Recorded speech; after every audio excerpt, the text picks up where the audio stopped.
Hoje no Panorama nós vamos falar sobre reforma política. Coligações, financiamento de campanhas, quais regras vão valer a partir das eleições do ano que vem? E para o eleitor, muda alguma coisa? O texto aprovado rejeitou um valor limite para o autofinanciamento de campanha proposto pela Câmara dos Deputados em R$200 mil por candidato. Agora o candidato pode bancar com recursos próprios toda a campanha. Os senadores também regulamentaram a distribuição do fundo eleitoral, estimado para as próximas eleições em R$1,7 bilhão. Os recursos vão ser divididos 2% igualmente entre todos os partidos, 35% entre os partidos com pelo menos um representante na Câmara dos Deputados.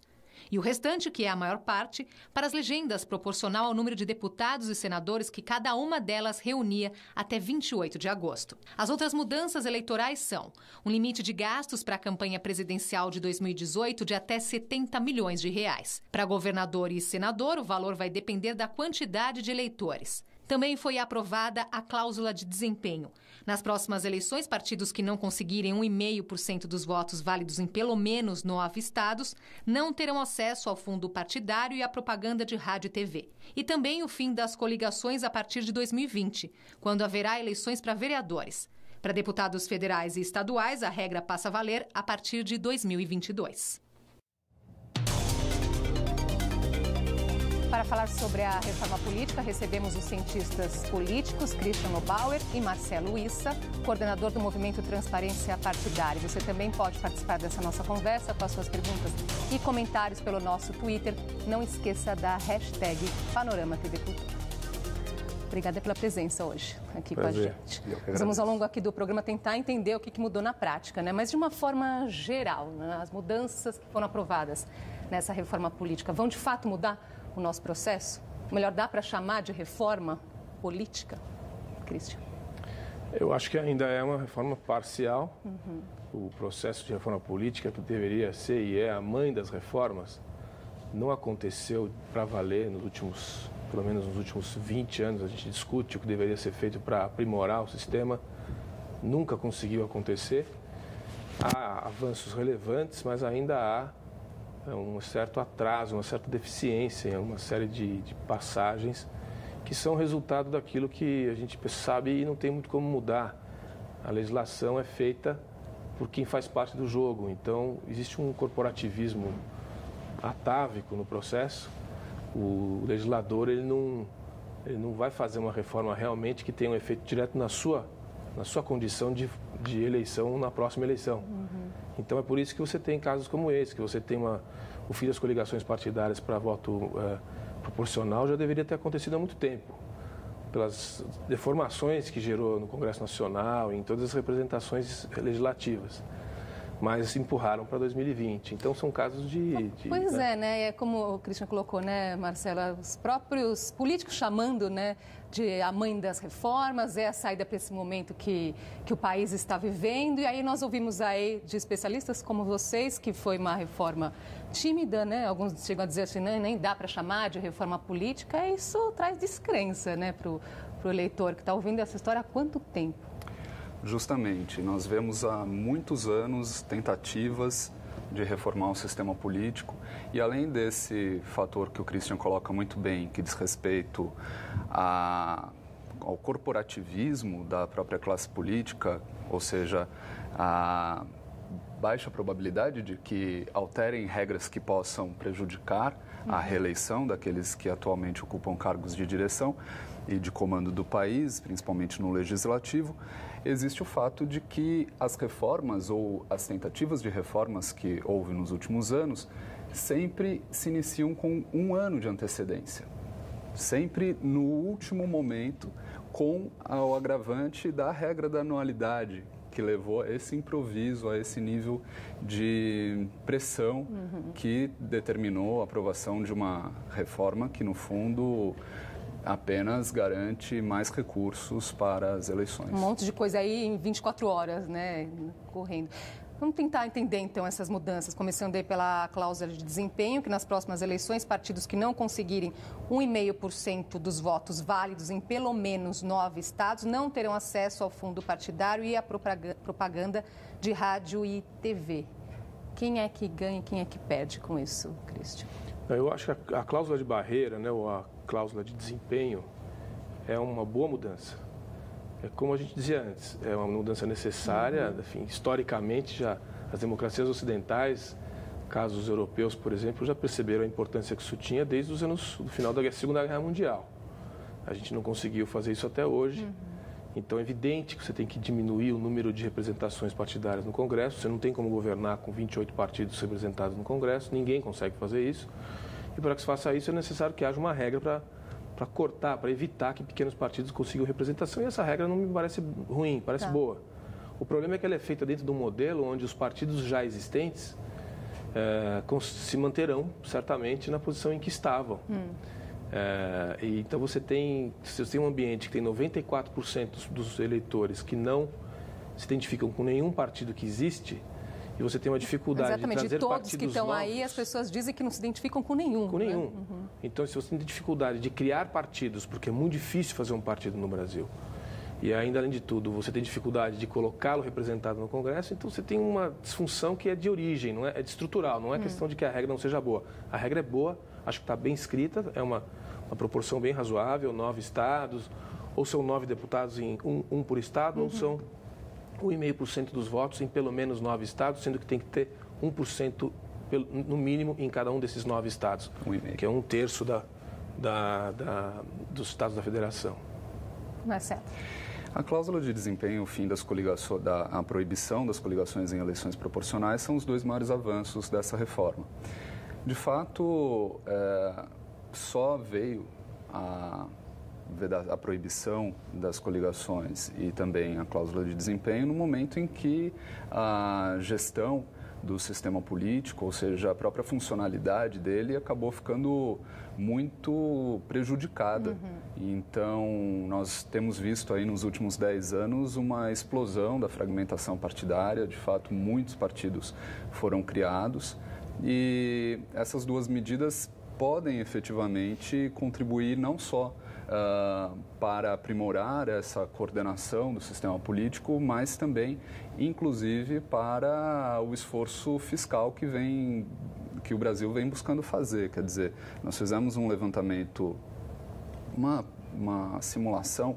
Se a cláusula de desempenho já estivesse em vigor nos últimos 6 anos, nós teríamos economizado aí mais de 250 milhões de reais que foram transferidos para siglas sem nenhuma representação, porque hoje, mesmo aquela legenda que tem nenhuma representação, recebe em média R$1 milhão por mês, quer dizer, por ano. Ou seja, criar partidos acabou se tornando um bom negócio no Brasil. Isso. Então, agora, quer dizer, a situação de novos partidos, como é que fica diante desse quadro? Então, vai ter que contar quase que exclusivamente com recursos próprios, né? E dos próprios candidatos, né? Não, na verdade, deixa eu só fazer um adendo aqui importante, uma coisa que o Issa falou, que o problema no Brasil não é o número de partidos. O número de partidos pouco importa, poderiam ser 200, 300, 500 partidos. Os Estados Unidos têm aí mais de 100 partidos. Nos Estados Unidos, que tem um modelo bipartidário praticamente durante 200 anos, eles têm exatamente centenas de partidos. Então, a questão não é o número de partidos, a questão é justamente quem consegue se fazer representar. No caso dos partidos, nos novos partidos brasileiros, os pequenos partidos brasileiros, eles recebem também pelo menos 2% do fundo, ou seja, há um recurso disponível. Há um partido que não vai usar nenhum recurso porque é contra financiamento público, mas há recursos disponíveis. Evidentemente que é um recurso quase simbólico em comparação ao que um PMDB ou um PT vão receber, mas o financiamento vai ser feito realmente com algumas mudanças importantes. Haverá um fundo, esse fundo distribuído de forma como foi apresentado aqui, com porcentagens determinadas por tradição ou por representação, etc. Mas também você vai poder ter o financiamento privado, pessoa física, como já não há mais a pessoa jurídica, com o financiamento de até 10% da renda do imposto de renda registrado pelo cidadão que vai apoiar determinado candidato. Vou começar a trazer aqui a participação das pessoas. O Carlos Roberto, ele fala assim, como sempre, decisões em cima do muro que parecem previamente combinadas. Marcelo. Não diria que previamente combinadas, porque o esforço que houve na Câmara dos Deputados, até que fosse possível alcançar um consenso, foi muito grande e isso só ocorreu no último minuto, faltando poucas horas de fato para o atingimento aí do prazo da anualidade. Então, falta hoje na Câmara dos Deputados realmente coordenação, falta liderança, realmente essa grande quantidade de partidos tem feito com que o atingimento do consenso seja muito difícil de ocorrer. Agora, evidente que muitas medidas que poderiam ter sido aprovadas para melhorar questões estruturais da nossa democracia, como, por exemplo, o nível de transparência dos partidos políticos, o nível de oxigenação dos partidos políticos, não avançaram. Todo o nosso sistema político está constituído a partir do partido político, né?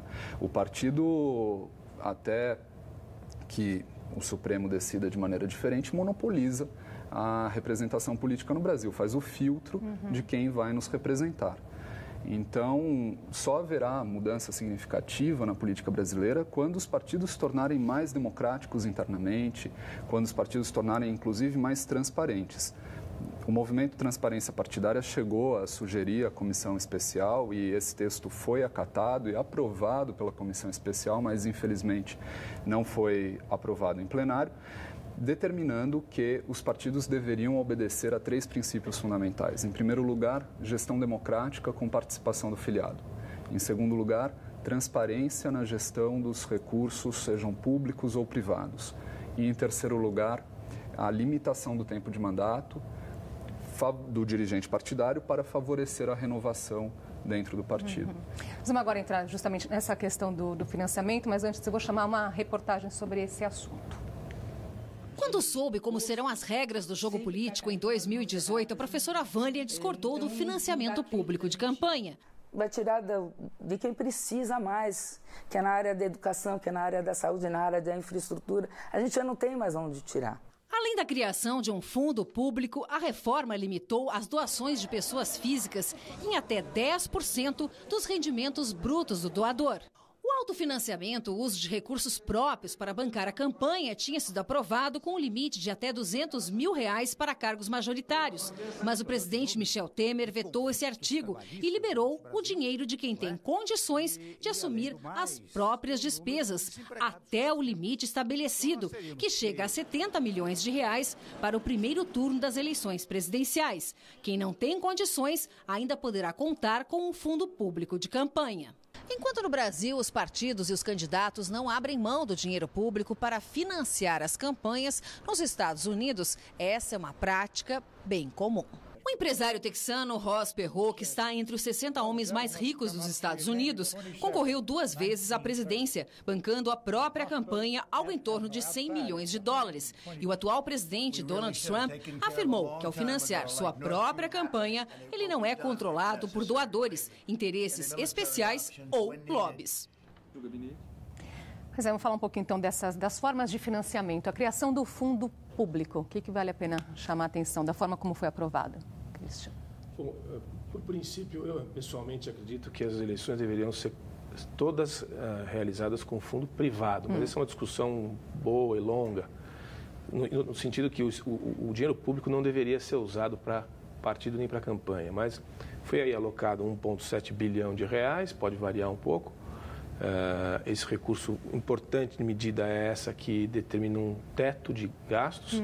A gente sabe que as eleições presidenciais, por exemplo, nos últimos anos têm movimentado coisa em torno de bilhão, né? E agora a presidencial foi determinada em torno de até 70 milhões de reais, o que é muito bom. Governadores, se não me engano, 21 milhões e assim por diante. Um deputado até federal, 2,5 milhões, ou seja, coloca as coisas num nível um pouco mais civilizado do que já aconteceu nos últimos anos. Esse aspecto eu acho bem positivo. Acho que, evidentemente, continua existindo essa questão sempre debatida de quem tem mais recursos privados vai ter mais chance, porque tem mais recurso próprio que adquiriu durante a vida.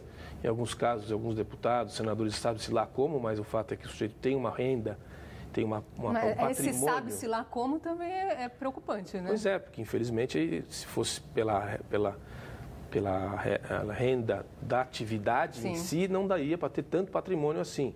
Embora alguns tenham uma carreira na atividade privada, enfim. Mas o fato é que existe essa diferença. Quando você não tem financiamento de empresa, você cria essa outra anomalia, que é quem tem muito dinheiro provavelmente vai ter mais chance de concorrer do que quem tem menos. Isso não é tão bom assim. Pois é, Marcelo falou um pouquinho disso anteriormente, né? Agora, justamente, não tem mais o dinheiro de empresas, então é o fundo público. É aí que deveria haver justamente mais transparência e fiscalização nas contas, não é, Marcelo? E sabemos que isso fica muito aquém do que deveria acontecer, não? Independente do modelo de financiamento eleitoral ou partidário, o fundamental é transparência. Essas discussões sobre reforma política muitas vezes são até normativas, porque cada opção institucional de arranjo tem prós e contras. Ou seja, nós tivemos o financiamento privado no passado e redundou na Lava Jato, em todos esses escândalos. Agora vamos experimentar o financiamento público. Também existem problemas potenciais aí.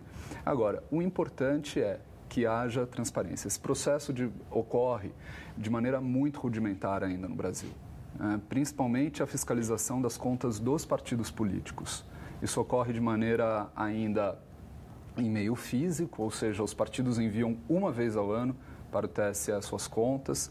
O TSE, no começo deste ano, analisava ainda as contas de 2011, ou seja, 2012, 13, 14, 15 e 16 permanecem sem análise.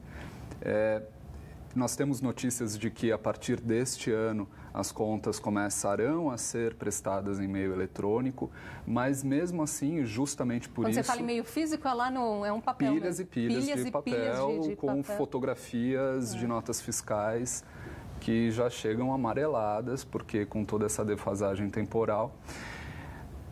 Agora deverá esse processo começar a ocorrer de maneira eletrônica e por isso mesmo que não existem mais desculpas para que essas contas não fiquem abertas na internet para que qualquer cidadão possa acessá-las e entendê-las.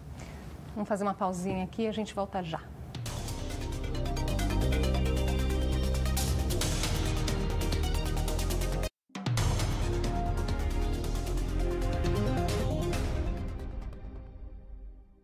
Já estamos de volta ao Panorama. Hoje falamos sobre a reforma política aprovada pelo Congresso. Com a gente os cientistas políticos Cristiano Bauer e Marcelo Issa.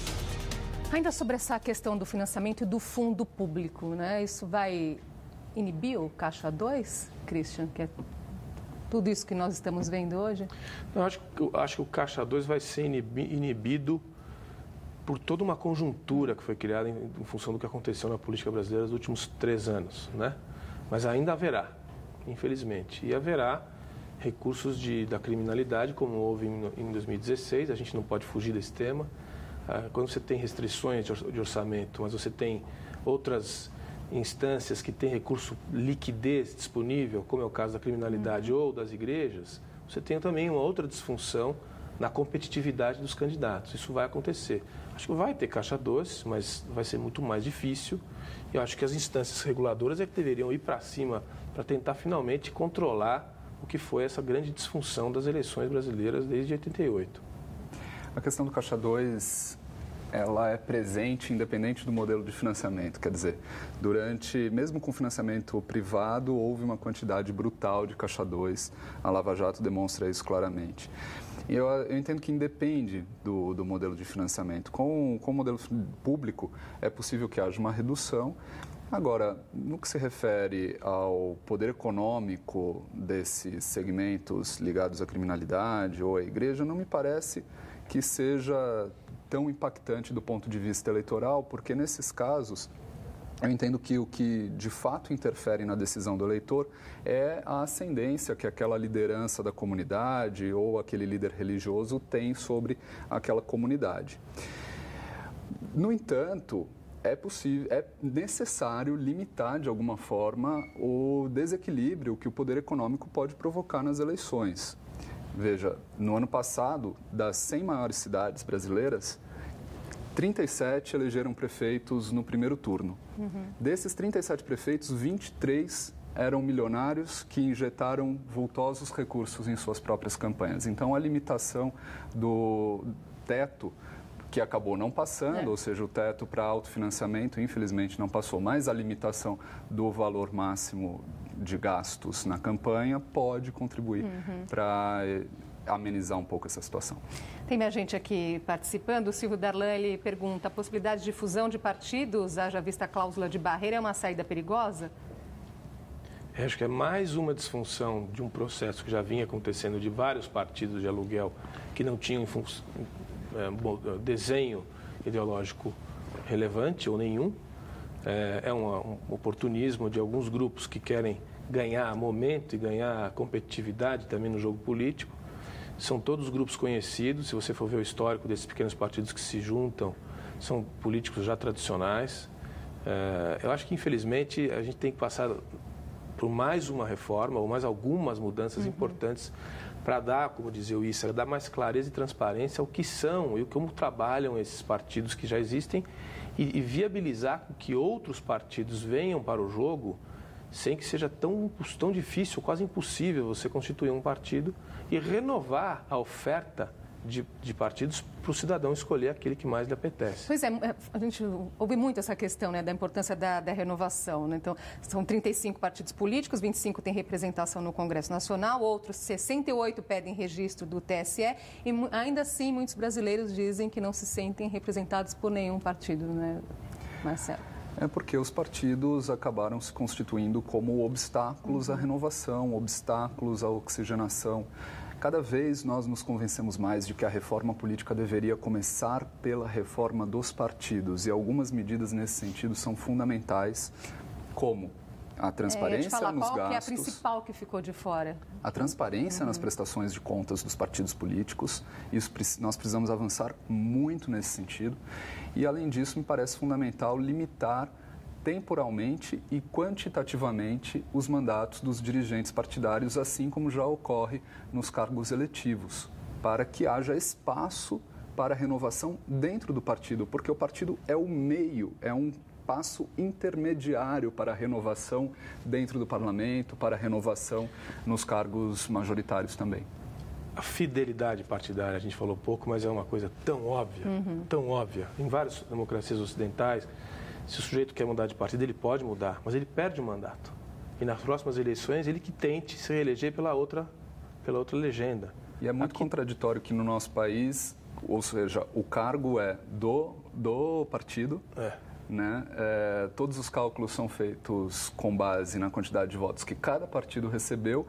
Nós proibimos o troca-troca partidário, mas mesmo assim não há punição para aqueles que fazem que adotam esse expediente, enfim.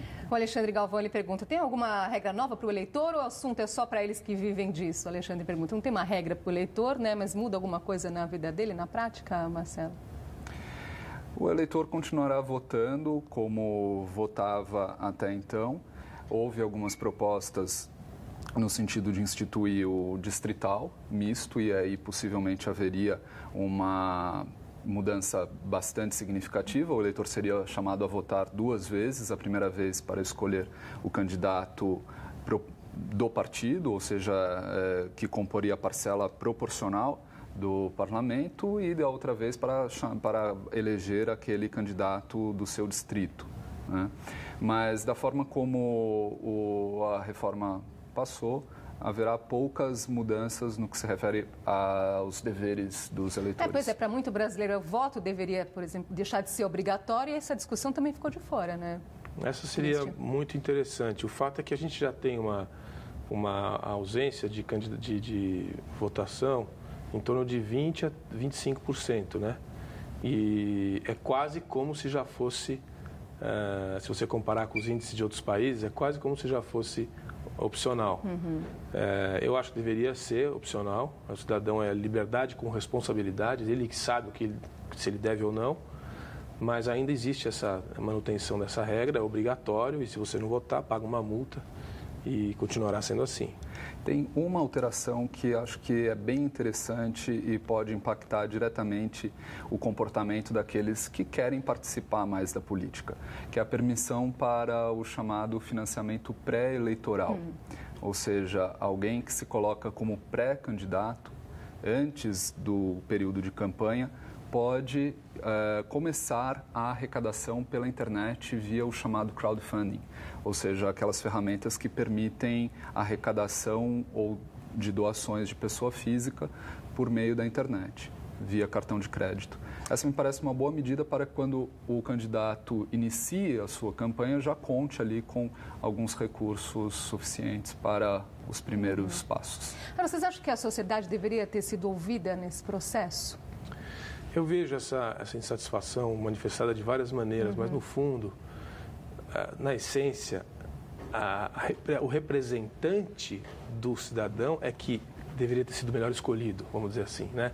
As pessoas não fizeram essa conexão ainda de que o representante que elas votaram lá atrás é quem vai ser responsável por essas coisas. A gente fez, inclusive a Cultura fez uma matéria esses dias sobre isso, que as pessoas 38% dos eleitores costumam votar nos mesmos candidatos que já votavam antes e reclamam enormemente do resultado. Quer dizer, existe uma disfunção entre a percepção do que é você votar numa pessoa e o que ela faz depois com aquilo. As pessoas que estão lidando com a transformação, com as reformas gerais e com a política em particular, são representantes da vontade popular. O que as pessoas deveriam ter como representante lá e entender que o voto delas é que é a participação. Falta uma maior consciência nesse sentido, eu acho que não então, tem, né? não tem de essa pensar conexão. que eles não estão lá, esses, né, do qual as pessoas reclamam, não caíram lá do nada, né? Exato. Justamente, a autorresponsabilidade, né? Essas pessoas, como a gente comentava anteriormente, não vieram de Marte, foram eleitas, saíram do seio da sociedade. E é preciso que o eleitor também acompanhe, se dedique. Como o ex-presidente Obama dizia na semana retrasada aqui em São Paulo, democracia dá trabalho. Democracia implica uma dose de esforço, de participação. Ou seja, as pessoas demandam participação, mas precisam efetivamente Uma palavrinha se final, dedicar. rapidamente aqui. Vou ler mais um comentário do Emerson Tirabassi, que ele fala, diante desse cenário político, mudança só pelo voto. Cristian. Não tem dúvida. Assim, a gente tem poucas alternativas. A situação brasileira hoje, a gente tem 4 alternativas. Quem puder e quiser pegar o avião de ida, que eu não recomendo. A outra é continuar passivamente assistindo a mesma coisa que a gente assiste há muitos anos, esses comandantes caciques dos velhos partidos tomando conta da política. A outra é começar a participar do jogo. Exatamente. De verdade. E votar votar e acompanhar. Né? Por isso que mudança só pelo voto me preocupa. Além do voto, é necessário a participação, é necessário a fiscalização. Não é votar e esquecer, né? Não é votar e esquecer. Exatamente. Obrigada pela participação de vocês aqui hoje. A gente fica por aqui. Esse fim de semana começa o horário de verão e segunda-feira nós vamos falar das descobertas sobre o relógio biológico que renderam o Prêmio Nobel de Medicina deste ano. Até lá.